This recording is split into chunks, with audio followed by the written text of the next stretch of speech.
Welcome to The Lost Debate, a show for political eclectics. I'm Ravi Gupta, and if you were to ask me in like my top 3 list of people to have on this podcast that I've been meaning to talk to for a long time, Richard Reeves would definitely be one of those 3. He is somebody who I have long wanted to ask a lot of questions, and we finally got him. He is a senior fellow in governance studies and president of the American Institute for Boys and Men. He is at the Brookings Institution as well. He's written a bunch of books all about the plight, or not all about, but including books about the plight of young men and boys. And he has been somebody who has been sounding the alarm for a long time about certain trends among young men, young boys, that he has argued the left and the center have ignored. And so we talk all about those trends, all about, everything from K-12 to higher education, to workforce development. We then get into politics. We talk about Andrew Tate, Jordan Peterson, Josh Hawley, the difference between the different thinkers and strands of thinking within the right. What are valid arguments? What are some critiques of the way people on the right and the left talk about these issues? And then we come out with some solutions. And so I think you're going to love this episode. Definitely one of my favorite ones in a long time. Let's jump in. Richard, welcome to the podcast. Thank you for having me on. Well, Richard, I used to be a school principal in North Nashville, which is a neighborhood with the largest incarceration rate of Black males in the country. And the project that you have been at the forefront of, which is examining the crisis of young men, is something that's near and dear to my heart. So first, I just want to say thank you for all the work that you've been doing and all the commentary that you've had and analysis over the past few years. So it's a privilege to talk to you. Thank you for saying that. Thank you for your work. You were at the sharp end of it. It's easy to write books and think tank papers. It's much harder to do what you were doing. Well, I think the obvious question to start with is I think some people need a convincing that there is a crisis going on. I think Ezra Klein called it a narrative violation or something to say that there's a problem with men because we're so conditioned to spend our time and energy on the very real problem of gender inequality in the opposite direction, right? The real obstacles women have had to advancing in society. So for those who aren't really familiar with where we are today, what is the crisis of young men today in a couple of stats? I know that you basically laid it out in almost every aspect of life for young men, but what are just a few stats that kind of paint the picture for us? Yeah, sure. And I think the framing's important too. As you just alluded to, it's not zero sum. I think part of the challenge here is to do 2 things. One, to recognize that 2 things can be true at once, that there can be many things we still need to be worried about for women and girls and fighting on their behalf for, and that there are now growing issues we should be paying attention to for boys and men, and also that things can change. I think that's also part of it. I think our views very often lag the data, and so updating our priors when the data changes is hard. And so a couple of data points to hopefully help to do that would be that just in terms of mental health, we see a genuine crisis in young men's mental health. I don't think that word is overused here, and particularly in suicide rates. So we lose 40,000 men a year in the US now to suicide. That's 4 times as many as we lose women. And since 2010, it's really been among young men where we've seen the rise. Before 2010, it was middle-aged men, but the suicide rate among men under 30 has risen by about 40% just since 2010. That is genuinely a crisis. And that doesn't mean, in the spirit of not zero sum, that there aren't also huge mental health issues facing girls and women, some of which are the same and some of which are different.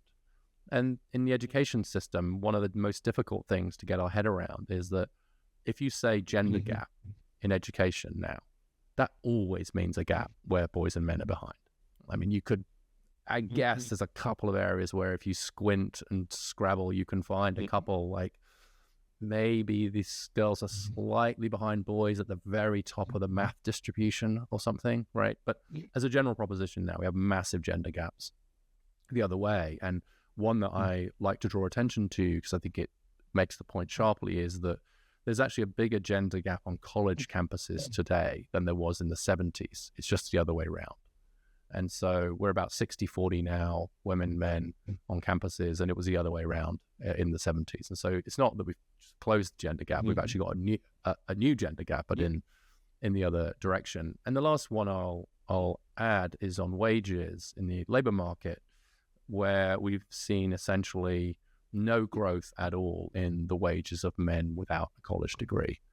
They're actually earning no more than men were in the 1970s. And that's most men. And so to have essentially stagnant wages for almost half a century for most men is a huge negative economic effect. And so I think you add some of those things together, it's not a surprise then perhaps that we see some difficulties around marriage rates and family, which we might get into. Yeah, let's talk a little bit about some of the trends socially before we get into the causes, right? So it seems like young men are less likely to be romantically involved than they were before. They're less socialized. And that, if I understand it correctly, that into middle age, men are less and less likely to have many close friends, if any close friends, than they ever have before. Is that right?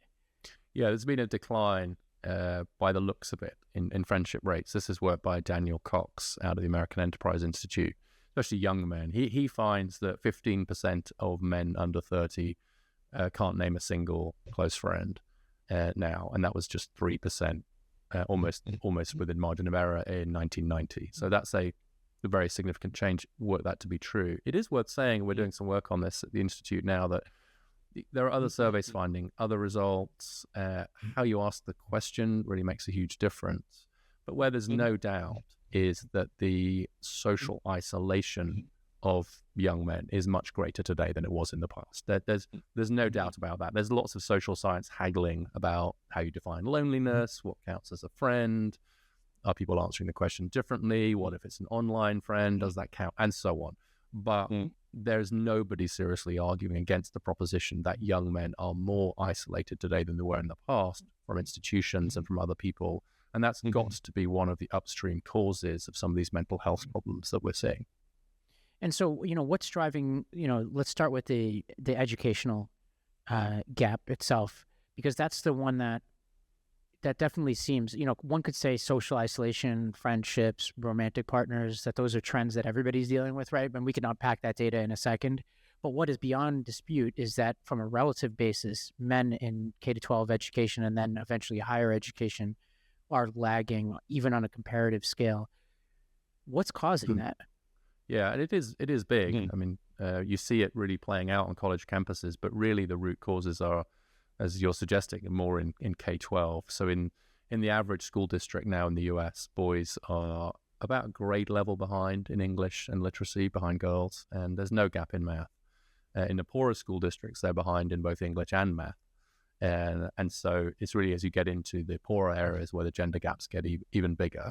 Of high school students, if you rank them by GPA, the top 10% of high school students is 2/3 female, and the bottom 10% of high school students is 2/3 male. So there are twice as many girls as boys coming out in that top 10%. So you're right to ask questions why. I think there's a few reasons. One is the decline in the share of male teachers. We've seen a just real cratering in that, from 33% in the 80s to 23% today. And that number just keeps dropping.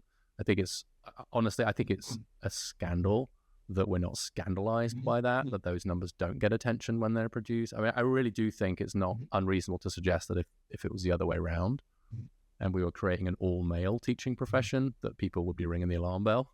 Right. But if you think representation matters, and I do, I really think it matters that you have male role models and teachers. My own son has just become a 5th grade teacher in Baltimore, and I am incredibly proud, but we need about another million. Yes. At least 500,000 to do that. So that's one. The second is a move away from more applied learning styles. I don't just mean stereotypically here like shop class, that boys just need to go and bang things and drill things. It's not that. It is that boys do a little bit worse in environments that are just less applied, less quotes hands-on. And we've seen a huge move away from that. And then lastly, and perhaps most profoundly, it is just a fact that boys develop a little bit later than girls, especially in terms of certain skills, organizational skills, etc. And that's partly because they hit puberty later and their frontal cortex develops later. But it is just a blindingly obvious fact to anybody that's been in the world that a 15-year-old girl is older than a 15-year-old boy. Yeah, I want to second that. Of course. You have kids? No, when I was a school principal in middle school, I have to say, and I say this to people all the time whose kids are becoming middle school age, that like the resistance you get is very different. On average, obviously, we're talking about averages. Of course. Like I always found that sort of rebellion against authority from girls happens earlier because they're more maturing earlier, and then they come out of it earlier. And boys are a little bit more juvenile, well into middle school, and then their really truly like mature rebellious phases happen a little later. And there's all kinds of consequences for that. And that makes me wonder.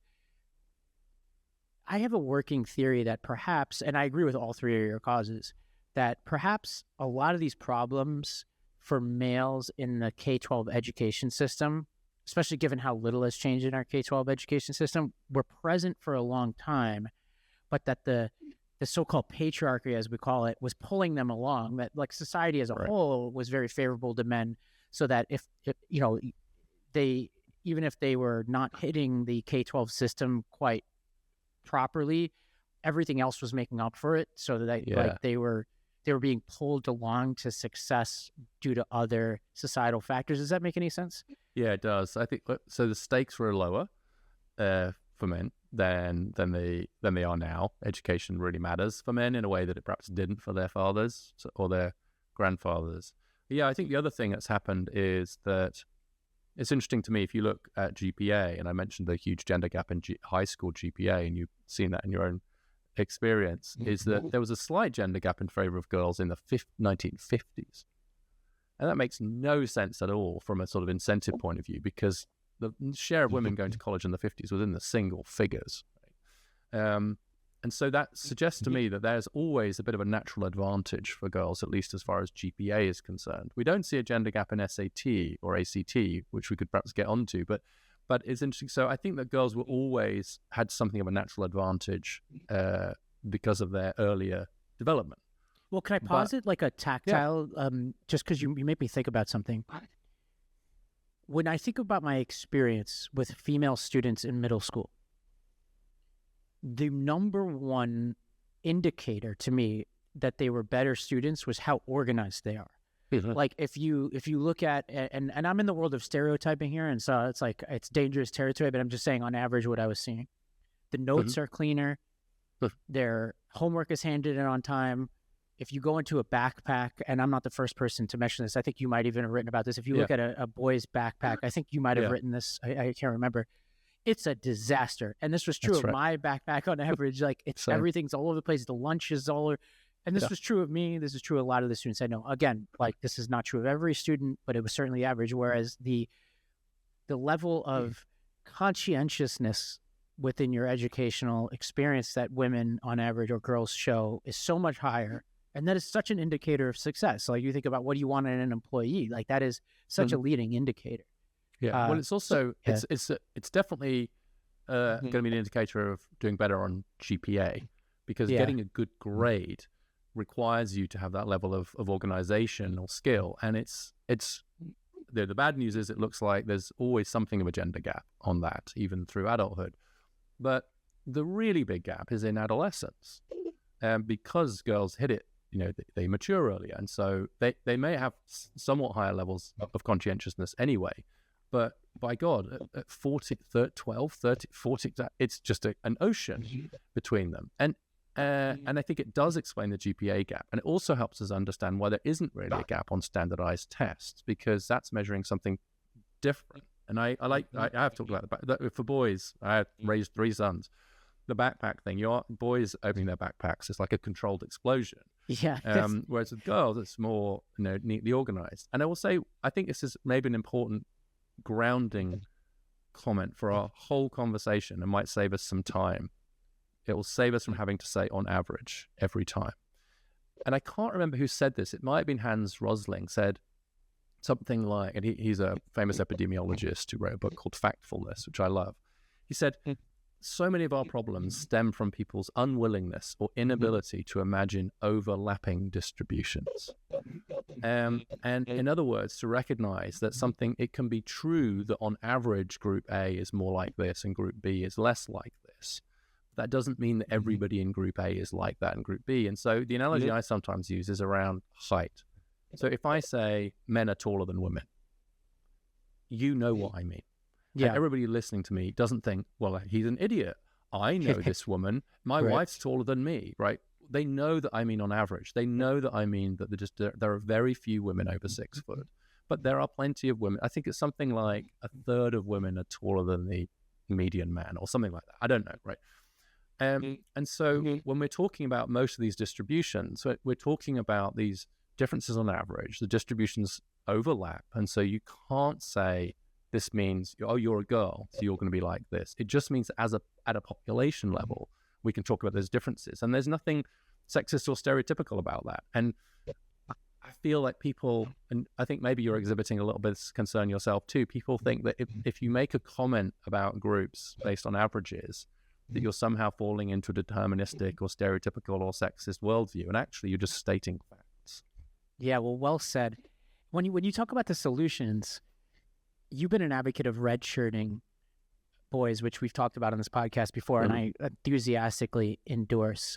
And so your theory is, because of the lag in socialization, just like, the term redshirting comes from sports where, somebody takes like a year off from the athletic, like from athletic pursuits so that they're like ahead physically of the people who are in the comparable grade. And there's this whole thing around parents in certain competitive athletic endeavors holding their kids back a grade level so that they can compete at a higher level or be comparatively more competitive in the sports. And you were advocating that we should consider this for boys. Is this catching on in any way? Like, I know you wrote about this a couple years ago. Like, are you hearing anecdotally, or is there any trends here that people are taking this seriously? I would say that it's catching on a little bit culturally. And I think I've had people come to me and say that they've done it as a result or were thinking about it and it was something they were torn about. I wouldn't say it's caught on among policymakers generally, it's district or higher level. That's for all kinds of good reasons. And so I remember one of my colleagues said to me at the time, they correctly identified my position as being that actually it's lower income boys and boys from less advantaged backgrounds who would benefit most from a bit more time. But everyone is going to read your book and the articles around it. They're all going to be affluent and highly educated parents. They're going to do it. Their boys will benefit. And so you're going to worsen the class divide. And I fear that might be what's happening, if I'm being completely honest. But I think that's true for lots of areas. I mean, it was already true that private schools were doing it quite a bit. It was in more affluent, socioeconomically, high income, high education areas. It was much more common. And so I think that was happening anyway to some extent. I think it's harder to get traction among policymakers on that particular issue. Interestingly, much more interest in, and this is really happening just in the last few weeks, you've seen some governors coming out on this in 2025 on getting more male teachers. That is much less controversial. The idea that we should get more men into the classroom, men like you, men in schools, etc. That's a more palatable conclusion than actually to try and change the dates in which people start school. So, yeah, I would have to say from personal experience, and nearly 100% of my parents come from lower income backgrounds. It is very hard to convince parents in that demographic. Probably the more affluent too, probably hard, but I didn't have that experience, to convince them to hold their kid back for whatever reason. Like, it's a huge stigma. And I was a big believer in it. We did it a lot. I put a lot of energy into holding kids back. And I'm a big believer in competency-based learning. So that actually it should be built into the system, that it's totally acceptable to move as fast or as slow as you can based on a continuum of academic and social markers. And that's like totally like fine. That's my hope, is that that's the way we smuggle into the system the structure to allow for this, is to break the stigma associated with being held back, or even the term held back. Held back. No, it shouldn't be that. Yeah. That's why I quite like redshirting. And it obviously depends what else they're doing, right? If you can have more opportunities to do good early years, development. And I think a fair criticism of my redshirting proposal, which is just have a different default start date for boys, is that it would be better to have a system where we're just able to flex around the individual student to develop, for them to advance as and when they're ready, and to sort of break the conveyor belt that we've currently got. And I think that's what you were trying to do by the sounds of it, and what I think most of us would aspire to. The problem is that right now, most public school systems are exactly like conveyor belts. And so I am just trying to drop the boys onto it a little bit later. And I don't think it's great, but I think it's kind of what we've got right now. Yeah, it's a question of what's the ideal solution, and then what is the most likely to be implemented. And I'm actually not sure what the answer to that is. I don't know if you know Todd Rose from Populous, but he had really good data around competency-based learning. Pre-pandemic ranked really low among parents in terms of what they wanted out of the school system, but post-pandemic it surged towards the top. Oh, I didn't know that. Maybe that's so interesting. Where the parents want more of that now post-pandemic. They're kind of over the conveyor belt industrial model a little bit. So I think it's like number 7 now out of like 60 markers or something that he has on the purpose of education index. Great. That could be one of the silver linings to come out, which is maybe is that because parents had more exposure to the curricula, do you think? What's your working theory? Yeah, his data doesn't provide for why, but that has to be the best explanation, is that parents were watching their kids use Khan Academy and other types of tools and saying, whoa, my kid could actually move faster or slower, and they just had exposure to it. And there's probably a negative story to it too, which is I think that people just became more critical of the structure of their schools around them during the pandemic, generally speaking. That is interesting. Well, let's get to the sort of dangerous territory of politics here. You and I are talking on March 3rd, and we've just been through an election for which your work was passed around Democratic circles a lot, and the sort of big question was, why are Democrats losing ground with young men? People anticipated it coming into the election. And it seems, Richard, correct me if I'm wrong, that the data bore out that there has been the trend of young men away from the Democratic Party has continued through this election and played a part in Trump's victory. Is that right? That's exactly right. And as you say, it was one of the least surprising results was a huge swing to the Republicans among young men, with men under 30 kind of just, depending on which poll you look at, shifting double digits towards the Republicans. There were some more surprising things that came out of the election, including the fact that young women swung a little bit towards the Republicans too, which actually that's what rendered the Democrats' strategy an ultimate failure, because that was one thing they didn't see coming. They did see the loss of young men coming and scrambled to try and do a little bit about it. Too little, too late, in my view. I think the nastier surprise, in a way, was the fact they lost a little bit of ground among young women as well, which meant the gender gap among young voters wasn't quite as big as we thought it was going to be. But not because young men didn't swing as far right as we thought they would, but because young women followed them a little bit. Whereas the expectation was they would at least hold steady for the Democrats. And maybe the thought was, particularly with reproductive rights on the agenda, actually, if anything, swing a bit more Democratic, but they did not. And so what is it that these young men are hearing that either pushes them away from the Democratic Party or pulls them towards the Republican Party? Yeah, well, I'm a big believer that in politics, something beats nothing. And I do think that the sound from the Democrats when it came to the issues of concern to and facing young men was the sound of deafening silence. There was nothing there, and that was deliberate. It was clear that was part of a strategy. I was actually told by a couple of senior Democrats close in the run-up to the election, after I'd been doing a lot of banging of my head against the brick wall, saying, do stuff for men, do stuff on men. Which is, I say, well, look, we're going to do so well amongst young women that we'll be okay, because the young men, even if they're not going to vote for us, they probably won't vote. One of them said to me privately, well, they won't get off the sofa. We're counting on that.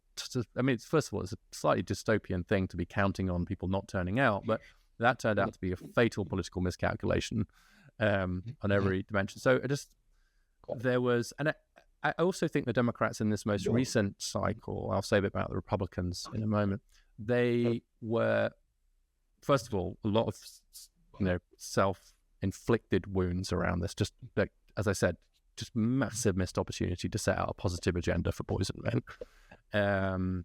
And you're seeing some Democrats since the election starting to articulate that. If you read the State of the State address from Gretchen Whitmer in Michigan and from Wes Moore in Maryland, they both made very strong statements about a policy agenda for young men. Hallelujah. But could you, if you wanted to win, maybe, of course, it's governors doing that. But I also do think the Democrats suffered a little bit from from being associated with a general cultural movement on the left over the last 8 to 10 years, where we have seen the invention and use of terms like toxic masculinity, the patriarchy. You've seen a strong women's movement developing. But unfortunately, the way in which the left has talked about boys and men hasn't been very positive. In fact, I go as far as to say that for many people on the center left, they couldn't imagine boys and men having problems because they were committed to the idea that men were the problem. And over time and enough media, that just was a drip effect where I think that a lot of young men were just over it. And then on the right, the Republicans come along and say, hey, we like you and we like the stuff you like and we're kind of funny and we're going to break stuff. And I just think that in the choice between something and nothing, something won, and we shouldn't assume that those young men massively changed their views on policy. My work suggests they didn't. Yes, culture. We shouldn't assume. Yeah, it's a cultural thing, and it was more just about, this lot don't seem to like me, and this lot seem to like me, and I'm sorry, politics is sometimes just as simple as that. Yeah, I mean, much has been made of the decision of Harris not to go on Rogan. I've talked about it so many times on this podcast, it's not worth rehashing. People know my views on it. And you and I are aligned on it. I don't even need to ask you about it. But let's make it contemporary. I've been spending a lot of time on this Baldoni versus Blake Lively question, and I almost never spend time on this kind of stuff. But I made it a promise to myself that I would follow these cultural trends more after the election than I did before the election because I think they matter. How familiar are you with this world? And the answer could be not at all because then you probably have more brain cells. When you say this, what do you mean by this world? Define it. The YouTube world of like commentary about things like Amber Heard and Johnny Depp and Blake Lively versus Baldoni. A little bit. I mean, I can't avoid it entirely. I've actually just been on Theo Von's podcast, and I've been on Chris Williamson's podcast and various others. And so I know that world, the podcast world, much better. I think it's consistent with my view that you can't win a culture war if you're not in it. And to pretend that we're not in one is a mistake. And it's also a mistake to discount the idea that there might be something real here that's being adjudicated. I think in these cases, what's happening is that some of the tensions and confusions and anger and hope that people have in their own lives get played out through these kind of celebrity ones. And so the fact that they get picked up is relevant. And I think what the problem that many people on the center left have is fearing that if you give an inch, they'll take a mile. They being the right, they being etc. And so in other words, if you concede that there is any validity to any of the concerns that are being articulated, say, from the right, then it's game over. It's them or us. It's like World War I, right? It is trench warfare. They'll overrun us. So I'll give you a specific example and a reference to this, which is the whole use of Title IX on college campuses around harassment, etc. That has become such a huge political hot-button issue on the right. And I can't tell you how many people I know from the center left who've had personal experience of this, of their sons, or etc., who would never dream of saying anything out loud. And then Ruth Whipman, in her book Boy Mom, did a whole chapter on Title IX. She's a feminist mom, and she went to a conference of Title IX of men who they claimed had been falsely accused under Title IX and had their life. And she came away from it saying, oh my God, there's something real here. And how did we end up on the left being the people against due process? Yes. And it was a very honest accounting. It was very, but she got some real heat for that. And it's like, if you don't even accept there might be something there, right? You don't have to concede the whole ground, but like if you just say there's never any miscarriages of justice, there's never any overuse of this stuff, then you sound crazy. Yes, and you end up ceding all the ground. We'll link in our show notes. We did an episode on Title IX, very much in line with what you're talking about, where we explored, and in many ways, even though I come from a Democratic background, I defended Betsy DeVos in some ways on some of the moves that they made at the Department of Education around this, because I'm a big believer in due process. And I talked about this in the Baldoni-Lively case. It's like the statement, believe all women, is dangerous. And actually a lot of feminists will agree with that. Like it is a simplistic way of looking at things. Like women are 50% plus percent of 52% of the people on earth. Like Marjorie Taylor Greene is a woman, right? Like it's like there are women and men who make false statements and true statements and are perpetrators and victims, and like the world is complicated, and that's why we have really strong processes to decide, is there sufficient evidence to ruin somebody's life or not? And I do feel like the left has botched this conversation pretty significantly, and we need to pull out of it. If you've got to be in it, and you've got to give a bit of ground. An even better link, perhaps to your show notes, is that I actually managed to republish a chapter of Martha Nussbaum's book on the Brookings website on Title IX. Martha Nussbaum is a feminist, center-left legal scholar, one of the best scholars and philosophers in the world. And she wrote, and her chapter basically says, on Title IX, DeVos ended up getting it right, and Obama and Biden got it wrong. And I got to tell you, don't listen to you, don't listen to me, listen to Martha Nussbaum. Read that and tell me why Martha Nussbaum is wrong about this. And she doesn't give all the ground, and she says it's complicated. She says in some ways DeVos didn't go far enough, etc. But the point being, this is just a really difficult conversation. But I had to tell you, having written one thing and done that thing with Martha before, I was strongly advised never to go near Title IX ever again, and I have followed that advice. And the key thing is, I was being advised by conservative friends not to go anywhere near it, because they're like, this is a quagmire, you will never survive it. And I think that's true. And by the way, I don't think I have much value to add to that conversation. I think Martha Nussbaum is amazing on it, and I'm glad you're working on it. And these are very, very tested and difficult cultural issues, but that's what politics is about.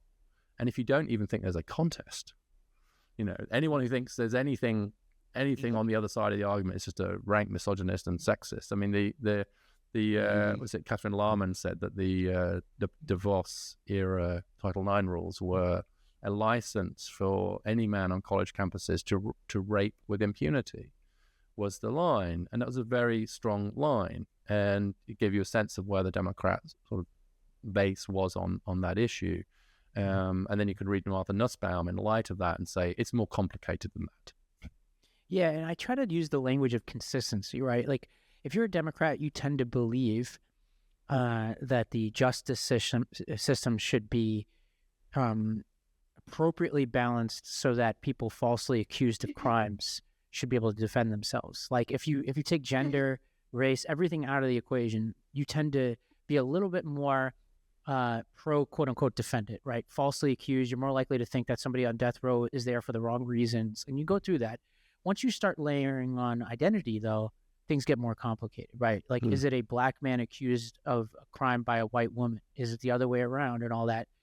And what I try to do is take seriously that we live in a society where those identities matter, while trying to appropriately calibrate the import of those identities, not overreact to them, because yes, we do live in a system where women weren't believed enough, right? But the appropriate answer is not to just take it on truth without due process, right? Like, there has to be some kind of balance here, and that's where I think the right is a little too simplistic sometimes too, where they sometimes don't acknowledge, whether it's on race or gender, the history of where we're coming from, because I think sometimes that's an obstacle, right? Like, you and I are talking, and this is probably a good place to spend the rest of our time, as Andrew Tate has re-entered the country. You've written about this. And I would love your help in helping to discern the continuum here, right? From Andrew Tate to Josh Hawley, right? There are very different messages coming from the right, and they're often lumped together by the left, but they are not the same.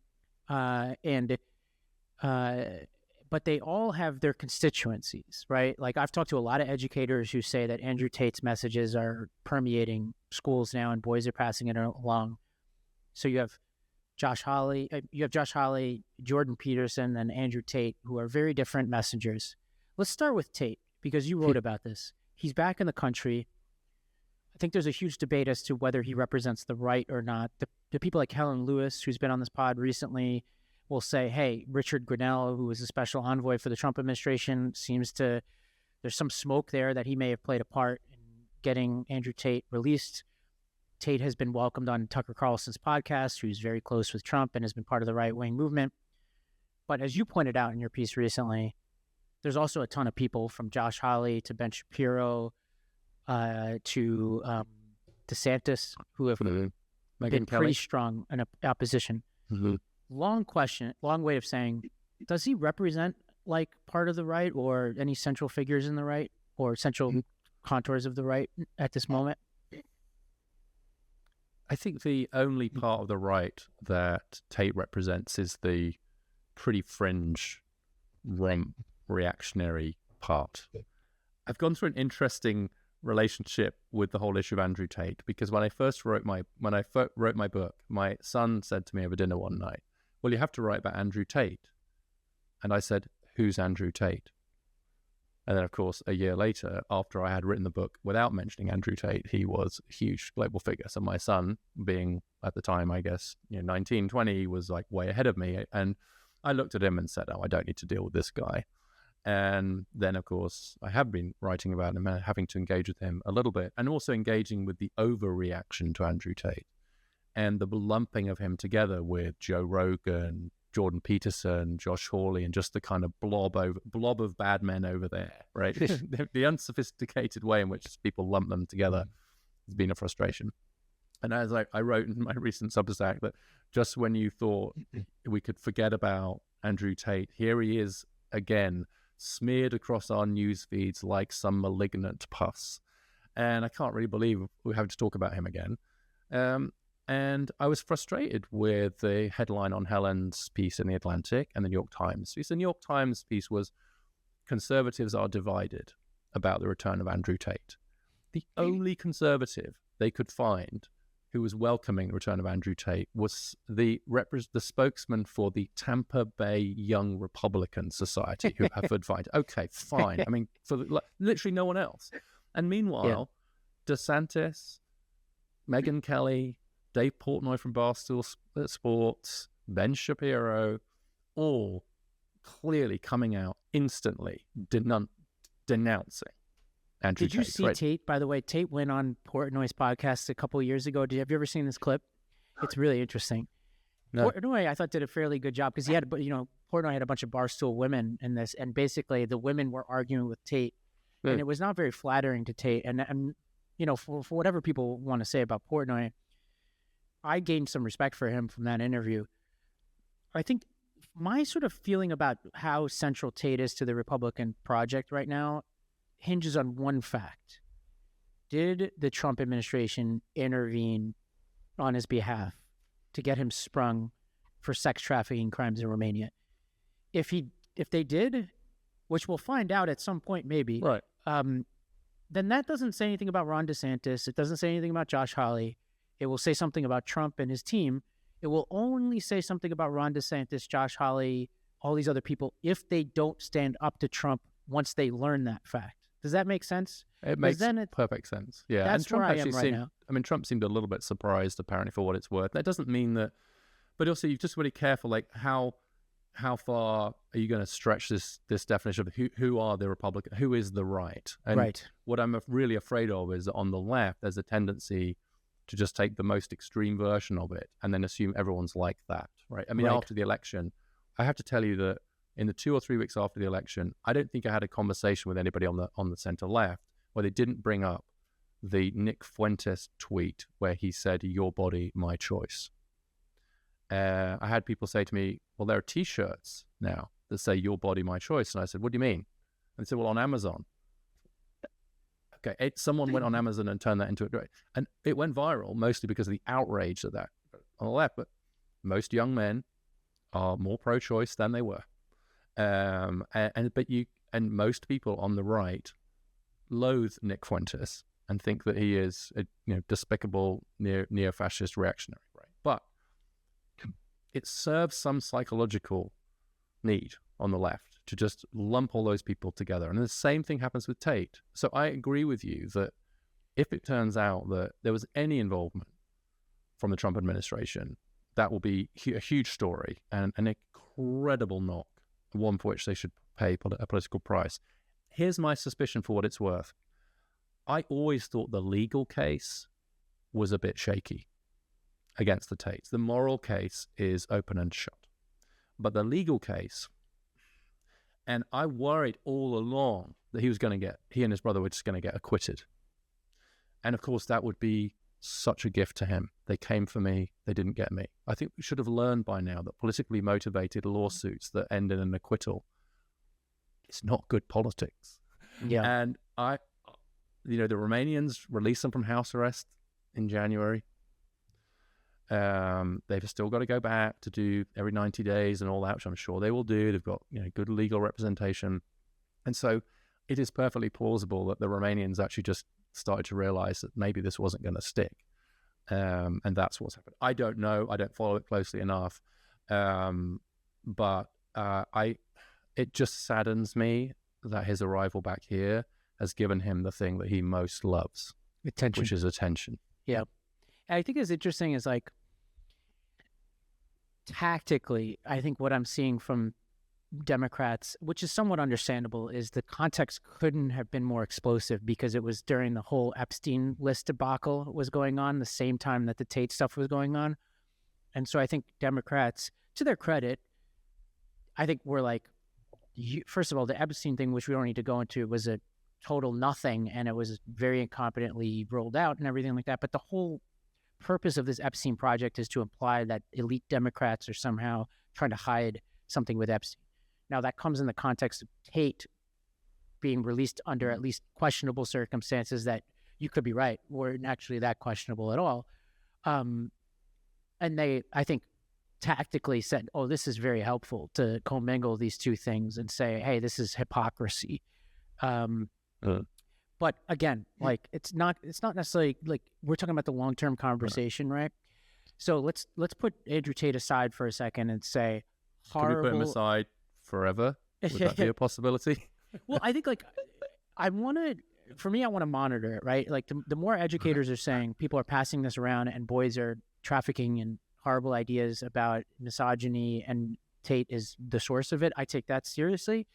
But there are people with bigger megaphones, and let's focus on Jordan Peterson here with the remaining time we have, because he seems to be, I don't even think like, again, I want to create a dividing line between Tate and people like Peterson. I don't think it's respectful of Peterson and his work, even though I disagree with some of it, to in any way like associate him with somebody like that. So let me just stipulate to that. Explain, like you probably do a lot of work. You may even talk to Peterson. Like, what do you think he gets right and wrong about the male struggle? Let's put it that way.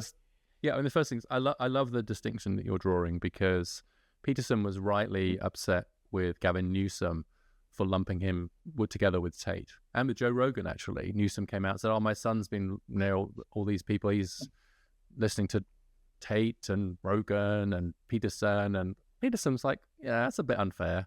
I've been very critical. He has been very critical of Tate. And what I think that Jordan Peterson gets right is that there are a lot of young men struggling to figure out how to be in modern society who have felt castigated, pathologized by many of the institutions and social settings in which they find themselves. And he just tapped into that need. I mean, if you read 12 Rules for Life, it was kicking around our house for a while. One of our sons bought it. And it's like, it's banal. And they still didn't make their bed. I was like, for the love of God, if you're going to read Peterson, at least make your bed. That's number one. Yeah, just to pause on that.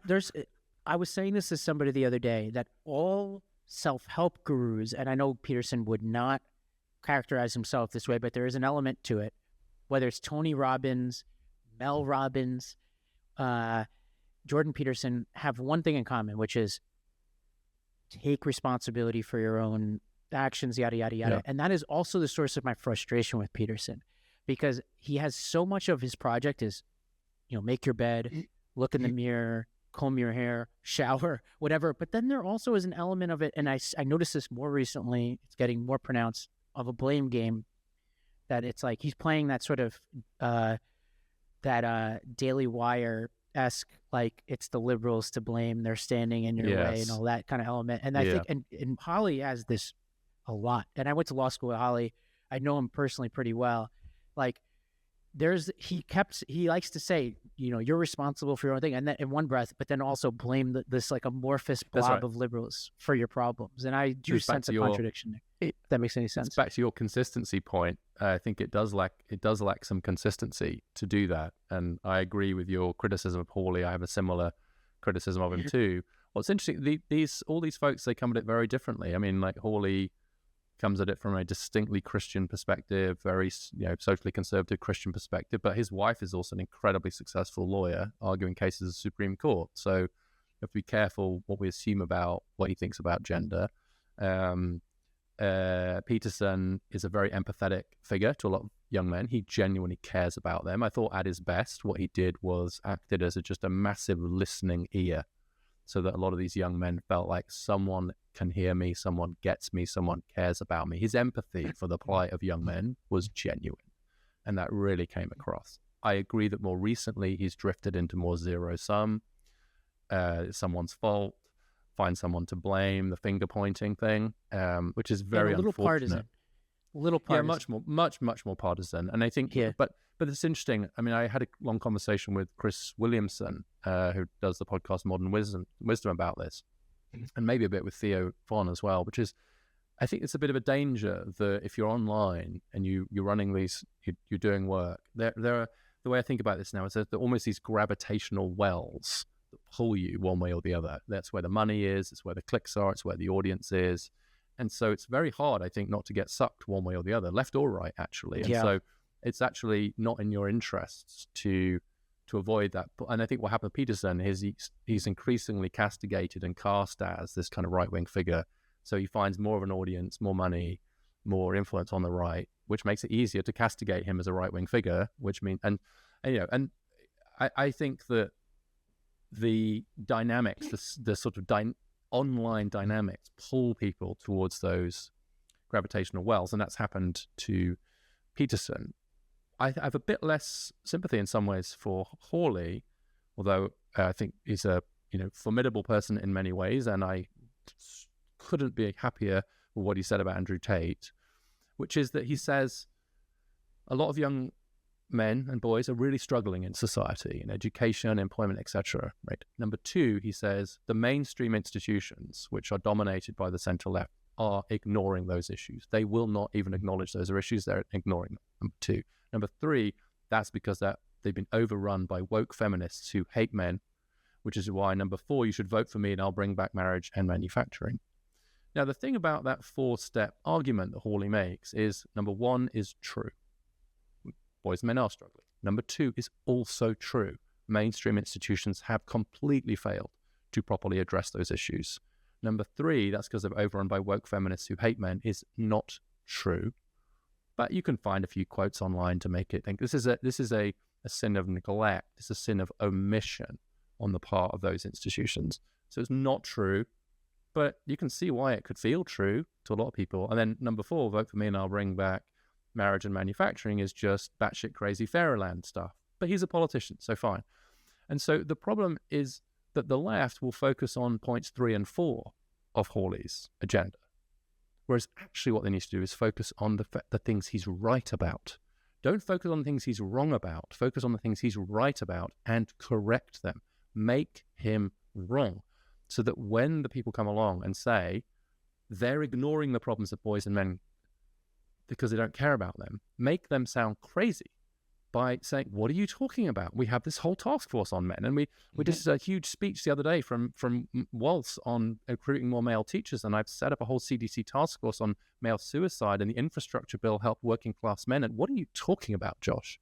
But the left can't do that because they won't admit that there's a problem that they're addressing. They have to admit there's a problem before they'll say they're addressing it. And so they cut him off at the pass, guys, but they don't do that. Well, Richard, I really appreciate it. And when I think about the archetypes, you think about people like Scott Galloway, which I know you've talked to before, and you guys are part of the vanguard of people who are, I don't know your politics, but people I would think of like Scott Galloway as a centrist who's voted for Harris, who is Scott's pretty left. Scott's pretty left, I would say. Yeah, or whatever we want to call him. But he's somebody who's like of the left associated and center associated people, has been talking about this more than others, and you are obviously in that camp too. And you think about like what you guys like, what the playbook here is both culturally, like nobody would accuse Scott Galloway of being anything but masculine in the way he presents himself, and in terms of the ideas, right? That's what I think you have to like. You have to be like an appropriate level of masculinity in what you're presenting to the world, and you have to have the right ideas to help address the problem. And I think if you marry those two things, we're in good shape. Mm-hmm. And obviously, for some people, you mentioned Gretchen Whitmer. It's probably not appropriate for her to be like appropriately masculine, but she's doing what she can on the idea front, right? To say, I pay attention to this issue. She's using her power as a policymaker, for sure. But I agree with that. And it's interesting that what you said about no one wouldn't accuse Scott of being sufficiently masculine, and that's great. He's actually on our advisory board, and I'm a huge admirer of his. But he's very different to me. Like I can be accused of not being masculine enough, and frequently am online. And I did this great thing beta. with Wes. Have you been accused of being a beta? Oh my God, every time. That a lot. My favorite. I get that a lot too. One of my favorite comments I get a lot is he has to ask for permission from his wife's boyfriend before he's allowed to go out and say anything. I get that a lot too. Go. And obviously I'm from the UK. I got a British accent. I'm very wonky. I should have worked at Brookings. Look, I will say this on record. I am not the face of modern American masculinity. I am good at words and ideas and thinking and charts and policy. But I did this thing with Wes Moore at the Aspen Ideas Festival, which was super fun. And he said his wife was in the audience, and Wes, and probably most of your listeners know about Wes Moore, but like former paratrooper, in incredible shape. Never find yourself in the gym next to Wes Moore. That's my hot tip, right? It's the worst experience ever. So he's kind of very, very, very muscular. He's veteran, etc. And he said, my wife tells me that she feels much safer when I'm home, when I'm there, that I'm there protecting her. And I said, it's funny, Wes, because my wife says the same thing about you as well. she's never said it about me, but my wife would feel much safer. But I do think you're right that this is a combination of both. Performing is not the right word. Personifying. Just people believe their eyes at least as much as their ears. And so I think that just showcasing the sorts of ways of being a man. I was hugely excited by the Waltz pick on the Democrat side. The first career public school teacher to run for such high office, a coach. I was so excited for the speech he was going to give on male teachers and helping young men and positive, which of course never came. I thought he was a huge, I think Tim Ryan is very good on this too. So I think there are a bunch of men, and on both. I think Spencer Cox is fantastic in Utah. Yeah, I've interviewed him and Wes Moore, I think in the same week, by the way. Well, they're also, I think, they've done work together as well, I think, on kind of more civil discourse. And so I just think, look, he and Jared Polis too did some stuff together. They've done great stuff. I don't think people need to be told or preached at about modern masculinity. I think they need it to be shown. And I think that's very powerful. And that combined, if you're a Democrat, combine that with some serious policy making, which is still a competitive advantage right now for Democrats, then I do think that's the way to defeat it. You can't defeat reactionary online froth with progressive online froth. What you defeat it with is good people pursuing good policies. Well, Richard, appreciate you being with us. Appreciate all the work that you've done. Where can folks find your work? They should go to the American Institute for Boys and Men, which is a brand new, we're the only think tank working on boys and men, and that's at aibm.org. Well, thank you so much, my friend. Thank you. Thank you. That was fun. Thank you, everybody, for listening. Remember to rate, review, subscribe. Our voicemail is 321-200-0570. Our email is lostdebate@thebranchmedia.org.